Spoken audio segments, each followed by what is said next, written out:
नमस्कार प्रेक्षकांनो, आजच्या एपिसोडमध्ये इथे आता ईश्वरीचे वडील खूप चिडलेले असतात. ते म्हणत असतात की ईशू, तू अचानकपणे अशी कशी त्या अर्णवबरोबर निघून गेलीस? मागच्या वेळेला सुद्धा त्या अर्णवबरोबर बदलापूरला गेली होतीस, तेव्हा तिथे बाहेर अडकून पडली होतीस. त्यानंतरला स्वतःच्या साखरपुड्यातून तू अशी त्याच्याबरोबर लगेच निघून जातेस. अगं, त्याच्याबरोबर जाण्याच्या आधी तुझ्या मनामध्ये एकदासुद्धा इथे सहाने गुरुजींचा विचार नाही आला?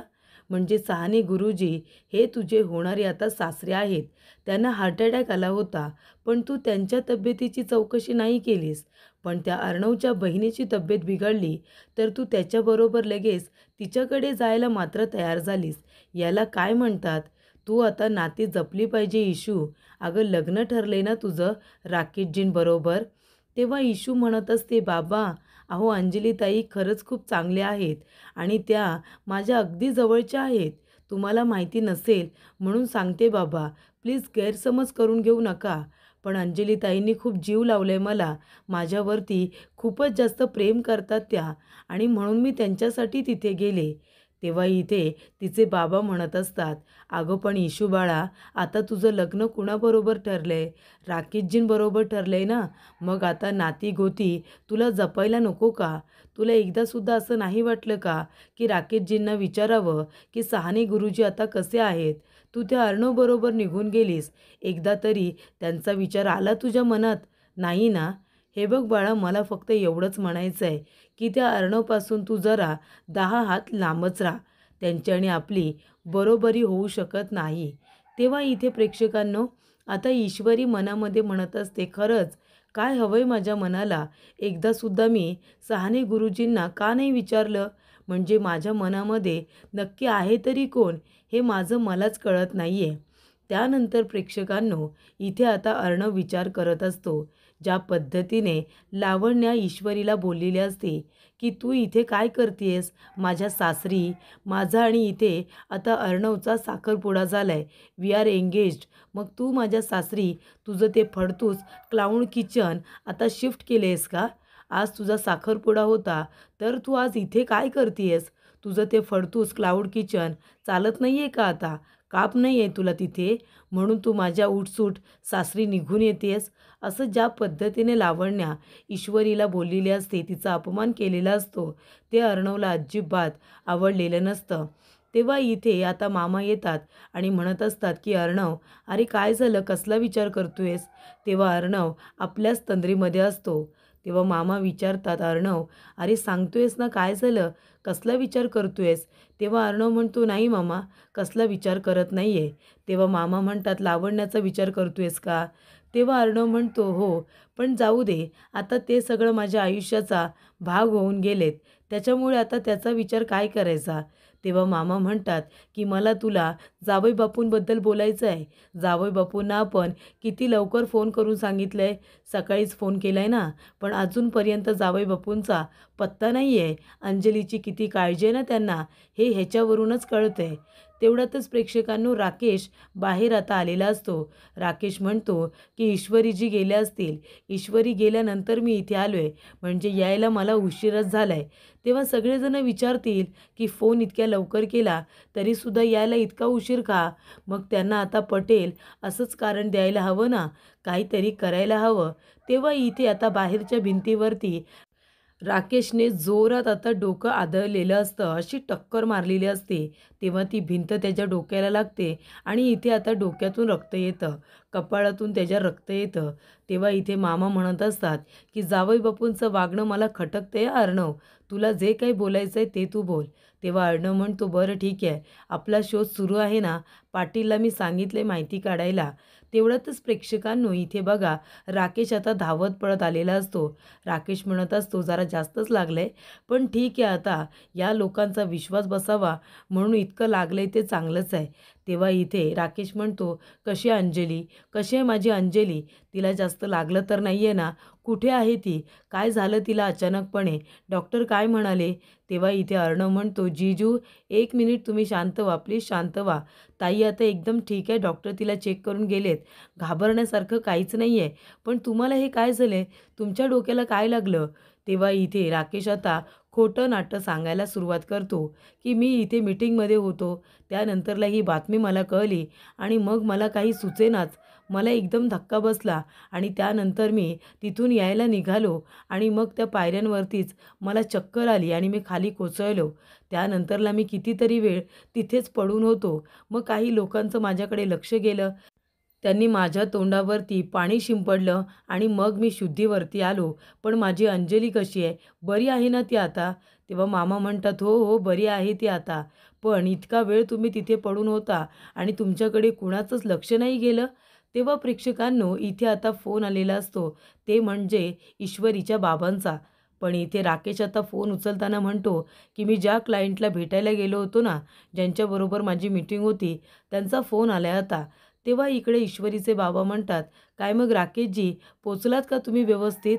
आणि आता सहानी गुरुजींची तब्येत कशी आहे? डॉक्टर काय म्हणाले?" तेव्हा राकेश म्हणत असतो, की "नाही, नाही, डॉक्टर येऊन गेलेत. आता त्यांची तब्येत ठीक आहे. तुम्ही आता काळजी करू नका. मी पोचलोय, आता पोचलोय." असं इथे आता राकेश म्हणत असतो. तेव्हा इथे ईश्वरीचे बाबा म्हणत असतात, की "खरं तर हे जे काही घडलं ते खरंच अनपेक्षितच होतं.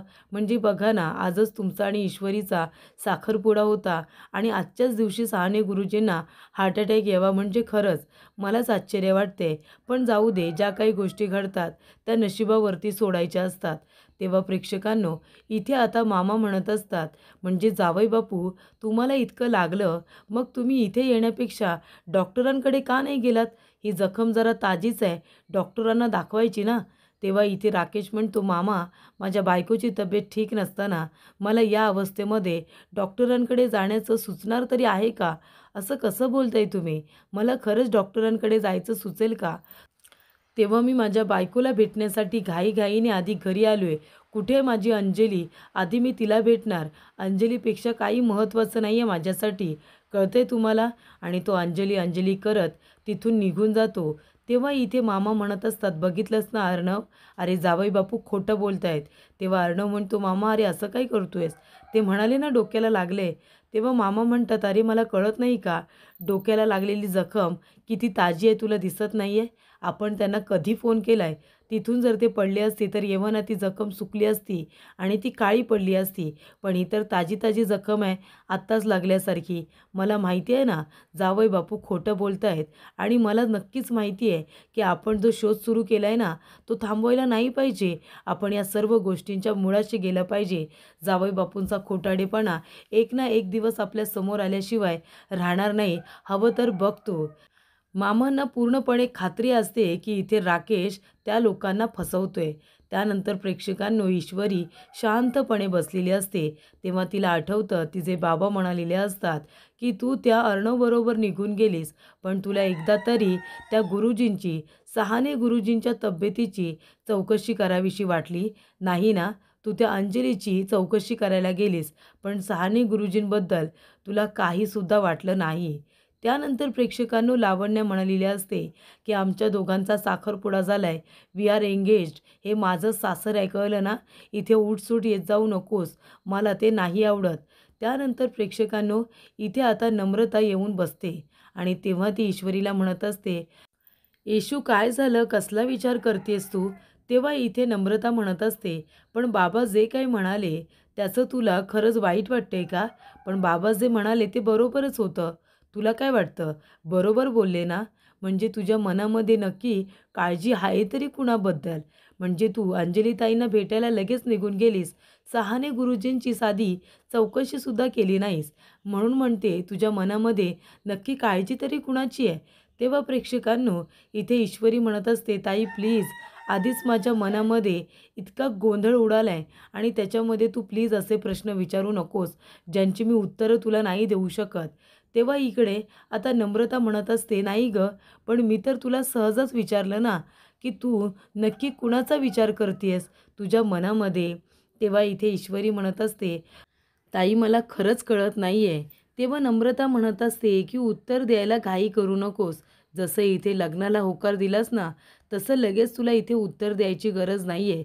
शांतपणे विचार कर आणि मग उत्तर दे. तेव्हा ईश्वरीला आठवत असतं की कशा पद्धतीने राकेश वागला, म्हणजे अचानकपणे निघून गेला, अंगठीसुद्धा पडली. तेव्हा नम्रता म्हणते, कदाचित नियतीसुद्धा तुला संकेत देण्याचा प्रयत्न करते. बघ ना, म्हणजे सगळ्या विधी झाल्या. साखरपुड्याची अंगठी घालायची वेळ आली आणि राकेशजी निघून गेले. साखरपुडा झालाच नाही. याला काय म्हणतात इशू? म्हणजे नियतीच्या मनामध्ये सुद्धा काय आहे याचा विचार तू करायला हवा. त्यानंतर प्रेक्षकांनो, इथे आता लावण्य म्हणत असते की मामी, जेव्हा मी इथे ARला आणि त्या फडतूस ईश्वरीला एकत्र बघितलं ना, तेव्हा माझा जो काही साखरपुडा झाला होता, एंगेजमेंट झाली होती ना, तो दिवस तिने स्पॉईल केल्यासारखं वाटलं. मला खूप राग आला त्या दोघांना एकत्र बघून. तेव्हा इकडे वल्लरी म्हणत असते, हे बघ आता लावण्या, तुलाच काहीतरी ना करावं लागणार आहे. तुला आता त्या ईश्वरीला कायमची अर्णवच्या आयुष्यातून काढून फेकून द्यायची आहे. हे बघ, साखरपुडा तर झाला आहे. आता तुला आहे ना अर्णववरती हक्क गाजवावा लागणार आहे. जसं इथे लग्न ठरल्यानंतर मुली आपल्या नवऱ्यावरती हक्क दाखवतात ना, त्या पद्धतीने तुलासुद्धा अर्णववरती आता हक्क गाजवायचा आहे. म्हणजे तुला त्या ओल्ड लेडीला आता सांगायचं आहे की तुला लवकरात लवकर अर्णवबरोबर लग्न करायचं आहे आणि लग्नाचा इथे आता मुहूर्त काढा, असं तू म्हणायचं. तेव्हा इथे लावण्य म्हणत असते की मामी, आता तुम्ही बघाच, मी आजींना कसं पटवते. मी आजींना सांगणार आहे की लवकरात लवकर लग्नाचा मुहूर्त काढा. मला आणि ARला लवकरच आता लग्न करायचं आहे, असं मी इथे ओल्ड लेडीला बरोबर सांगेन. तेव्हा इथे वल्लरी म्हणते, अगदी बरोबर. तुलासुद्धा इथे लवकरात लवकर लग्न करून या घरामध्ये यायचं आहे आणि त्यानंतर मला जे काही काम करायचं आहे ना, ते सुद्धा मला लवकरात लवकर करायचं आहे, असं आता वल्लरी म्हणत असते. तेव्हा इथे ईश्वरी आणि आता अर्णव यांना वेगळं करण्यासाठी वल्लरी वेगवेगळ्या आयडियाज इथे आता लावण्याला देत असते आणि लावण्यासुद्धा त्या अगदी आत्मसात करत असते आणि त्या पद्धतीनेच वागत असते. त्यानंतर प्रेक्षकांनो, इथे अर्णव टेन्शनमध्ये बसलेला असतो. अर्णवला आता आठवत असतं कशा पद्धतीने इथे लावण्याने ईश्वरीचा अपमान केलेला असतो. ती म्हणालेली असते की हे बघ, आमचा आता साखरपुडा झाला आहे, वी आर एंगेज्ड, आणि म्हणूनच आता हे माझं सासर आहे आणि तू माझ्या सासरी का आलीस? त्यानंतर प्रेक्षकांनो, इथे ईश्वरीला ती काहीसुद्धा बोलू देत नाही. ईश्वरीला तिला बोलायचं असतं की असा तुम्ही विचार का करते आमच्याबद्दल? असं काहीच नाही आहे. पण लावण्या तिचं काही ऐकून घ्यायला तयार नसते. तेव्हा इथे आता अर्णव टेन्शनमध्ये असताना त्याला तिथे ईश्वरी आल्याचा भास होतो. ईश्वरी तिथे आली आहे असं त्याला वाटतं. ईश्वरी म्हणते, सर. तेव्हा इथे अर्णव म्हणत असतो की मी सिंदूर, तू इथे? तेव्हा ईश्वरी म्हणते, हो सर, मला तुमच्याशी बोलायचं होतं म्हणून मी इथे आले. सर, तुम्ही कुणाचा विचार करत होता? तुम्ही माझा विचार करत होता का? तेव्हा अर्णव म्हणतो, हो, मी तुझा विचार करत होतो. तेव्हा इथे ईश्वरी म्हणते, सर, तुम्ही मला खरं खरं सांगाल का? माझ्या एका प्रश्नाचं उत्तर तुम्ही खरं खरं द्याल? आणि ती अर्णवचा हात आपल्या हातामध्ये घेते आणि ती इथे अर्णवला म्हणत असते की सर, तुम्ही लावण्य मॅडमबरोबर लग्न का करताय? म्हणजे आता तुमचा साखरपुडा झाला आहे तरीसुद्धा तुमच्या मनामध्ये दुसरं कोणी आहे का? आणि ही तुमच्या बोटामध्ये जी साखरपुड्याची अंगठी आहे, ती एवढीशी अंगठी आता तुम्हाला जड वाटायला लागली आहे का? म्हणजे हातामध्ये ओझं असल्यासारखं वाटतंय? तेव्हा इथे अर्णव म्हणत असतो की ओझं असल्यासारखं वाटतंय, पण आता काय करायचं? जे काही घडलंय ते स्वीकारायला तर हवंय ना? तेव्हा इथे ईश्वरी म्हणत असते की सर, एक बोलू का तुम्हाला? तेव्हा अर्णव म्हणतो, हां बोल ना मिसिंदोर. तेव्हा ईश्वरी म्हणत असते की सर, तुमच्या मनात नक्की कोण आहे? म्हणजे जर मी तुमच्याजवळ आले आणि तुम्हाला मी म्हणाले की सर, तुम्ही कायमचे माझे व्हाल, तुम्ही माझ्याबरोबर लग्न कराल, तर काय कराल तुम्ही? तुम्ही माझा विचार कराल का? तेव्हा इथे आता अर्णव ईश्वरीकडे बघतो आणि तिला म्हणत असतो, मी सिंदोर, तुला हे विचारायची गरज नाही आहे की तुम्ही माझे व्हाल का? तुझ्या मनामध्ये हा विचार आत्ता आला आहे. तुझ्या मनामध्ये विचार यायच्या आधीच मी कधीच मनापासून तुझा झाला होतो. म्हणजे मी मनामध्ये जेव्हा विचार केला ना, तेव्हा तुझाच विचार आला होता. तेव्हा इथे अर्णव म्हणतो, मी मनापासून कधी तुझा झालो मला कळलंच नाही. ईश्वरी, मी सिंदोर, मी प्रेमात पडलोय तुझ्या. माझं तुझ्यावरती खूप खूप प्रेम आहे. पण नंतरला तू त्या राकेशबरोबर लग्नाला होकार दिलास आणि जेव्हा माझा इथे लावण्याबरोबर साखरपुडा झाला तेव्हा मी इथे पूर्णपणे टेन्शनमध्ये आलो, सैरभैर झालो आणि त्यानंतरला मी तुला इथे साखरपुडा करण्यासाठी बसताना बघितलं त्या राकेशबरोबर आणि तेव्हा मी विचार केला की आता मी सिंदूर माझ्या आयुष्यामध्ये येऊ शकत नाही, कारण तिने तिचा मार्ग निवडला आहे. त्याच्यामुळे मग मी तुझ्यापासून दूर झालो, असं अर्णव इथे ईश्वरीला सांगत असतो. आणि तेवढ्यातच प्रेक्षकांनो ईश्वरी तिथून निघून जाते असं त्याला वाटतं, पण तो त्याचा भास असतो. पण तेवढ्यातच अर्णवला पाटीलचा फोन आलेला असतो. इथे पाटील आता अर्णवला सांगत असतो की सर, अहो महत्त्वाची गोष्ट सांगायची आहे तुम्हाला. तुमचा संशय अगदी बरोबर होता. तुम्ही जी काही माहिती गोळा करायला सांगितली होती तुमच्या मेहुण्याबद्दल, ती सगळी माहिती मी गोळा केलेली आहे.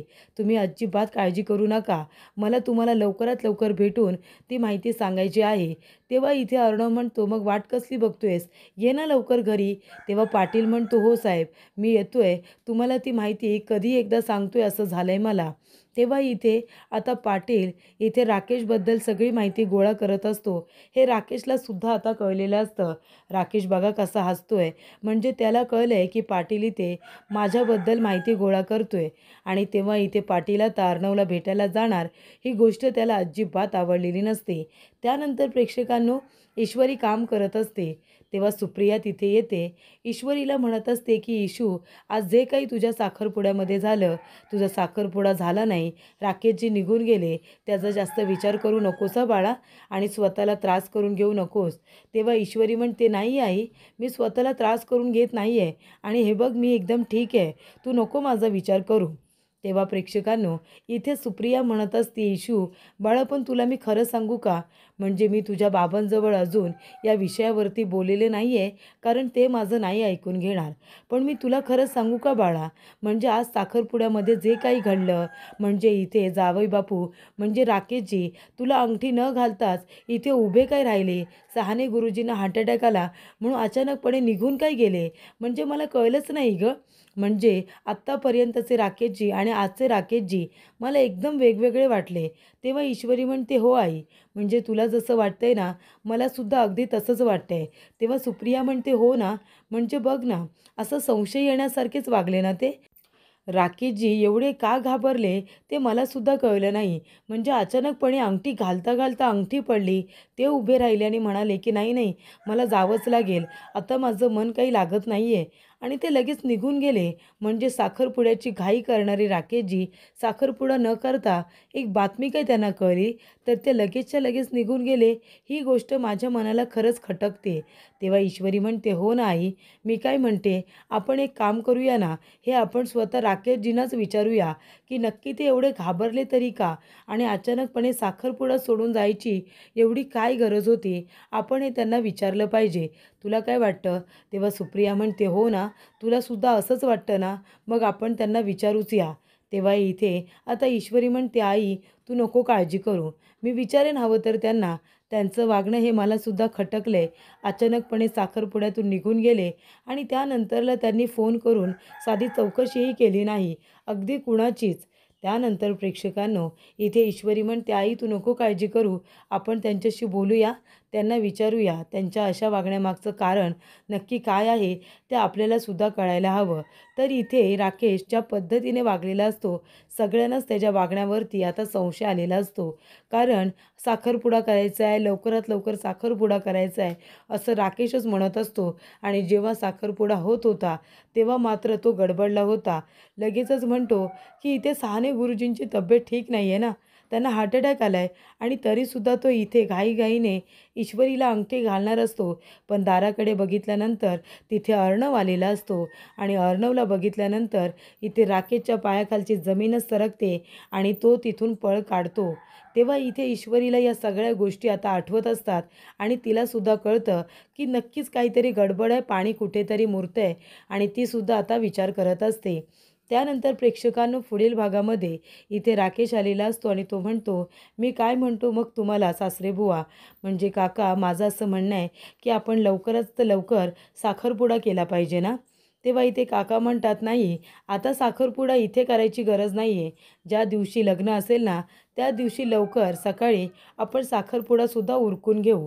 तेव्हा इथे राकेश म्हणत असतो, मग आपण लवकरात लवकर इथे आता लग्नाचा मुहूर्त काढला पाहिजे, बरोबर की नाही? म्हणजे लवकरचा मुहूर्त काढूया आणि मग सकाळी लवकर साखरपुडासुद्धा उरकून घेऊया. तेव्हा इथे काका म्हणतात, अरे चालेल ना, अगदीच. म्हणजे का नाही, आपण लवकरचीच तारीख धरूया लग्नाची आणि साखरपुडासुद्धा सकाळीच करून घेऊया. तेव्हा इथे राकेश म्हणतो, मी काय म्हणतो काका, मी आता इथून मंदिरामध्ये जाणारच आहे दर्शनासाठी. तेव्हा मी माझ्याबरोबर ईश्वरीजींनासुद्धा नेलं तर चालेल का तुम्हाला?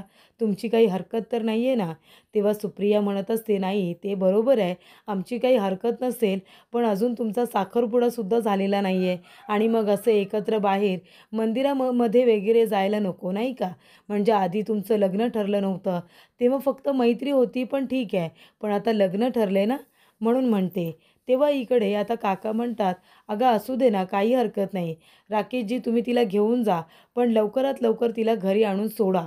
तेव्हा प्रेक्षकांनो इथे राकेश आणि ईश्वरी मंदिरामध्ये गेलेले तर असतात.